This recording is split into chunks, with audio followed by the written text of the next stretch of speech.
半个月前 ，EPC DIY 曝光某手机自带输入法，明文传输用户数据，并分享给几十个广告 SDK。1周前，某度输入法在打字结果中强塞广告，冲上热搜。2年前，几乎国内所有知名输入法都因违规收集数据，被工信部一网打尽，全部下架改造。就连张小龙都曾在公开课上吐槽，输入法泄露隐私给广告商，从而自己做了一个。如果你信得过微信的隐私保护，那么你也信得过微信输入法的隐私性和安全性。输入法可以说是泄露你秘密的最大元凶之一。那么，如果你是一个在隐私的手机、电脑用户，应该用什么样的输入法呢？关前提醒：隐私和方便不可兼得，换掉输入法也不意味着隐私绝对安全。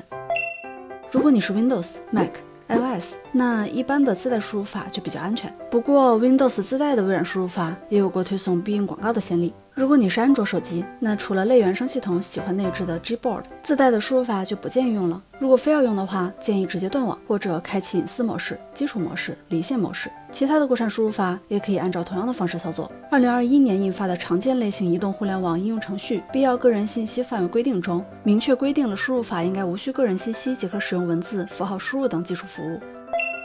如果打开了基础模式，你还是不放心，那可以尝试一下谷歌的 Gboard。由于一些众所周知的原因，它没有办法连上服务器，可以保证数据安全，并且有谷歌的技术加持，所以输入体验和流畅度也相当不错。缺点就是中文词库不接地气，并且很多人都遇到过自动删词库的问题。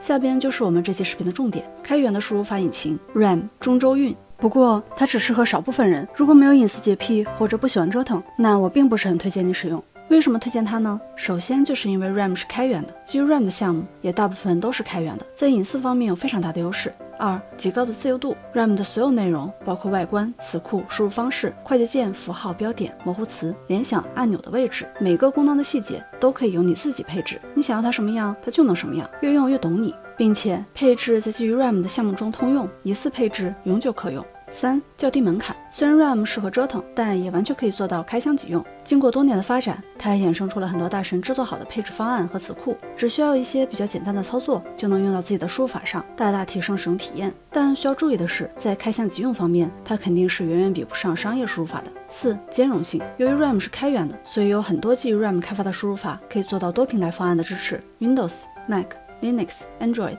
都可以使用，全拼、双拼的所有方案，五笔、注音、仓颉，甚至你自己私人定制的方案，它都能行。所以 RAM 可以说是在隐私和爱折腾的人群中首选的输入法。下边我将会用一点点时间带你完成 RAM 的入门。如果你想要了解更多，可以查看官方文档或者第三方的教程。首先，我们先到官网上把它获取下来。我们需要了解的一点是 RAM 并不是一个输入法，而是一个输入法引擎，所以我们要下载的不是 RAM， 而是基于 RAM 二次开发的输入法。在 Windows 上一般是小狼毫， Mac 上一般是手续管。我拿 Windows 上的小狼毫做一个简单的演示。首先到 RAM 的官网或者 GitHub 上把它获取下来，然后点击安装。安装过程中有一些设置需要自己选择。首先要先选一下输入方案，如果只用拼音打简体字，可以只留下明月拼音简化字，当然也可以全选。然后选配色，默认的有几十种，按照自己的喜好挑一个即可。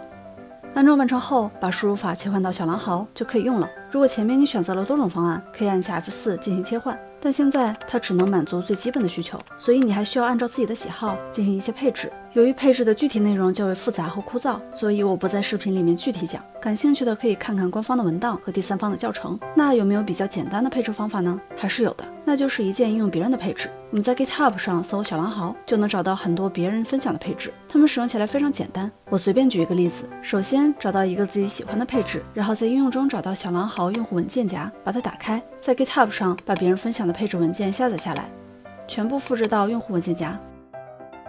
右键点击右下角的输入法图标，点击重新部署，配置就应用好了。Mac 和安卓上的一键配置也大概类似此步骤。除了 RAM， 还有一个开源输入法的分支是 FCITX 小企鹅输入法，一般用于 Linux 和安卓，感兴趣的可以自行了解。本来打算这部分推荐一些国产的商业输入法和小众输入法，比如说微信输入法，需要的权限非常少，并且有丰富的本地词库，但考虑一定会引起争议，所以决定删除掉此部分内容。以上就是本期视频的全部内容，我是玄力99，我们下期再见吧。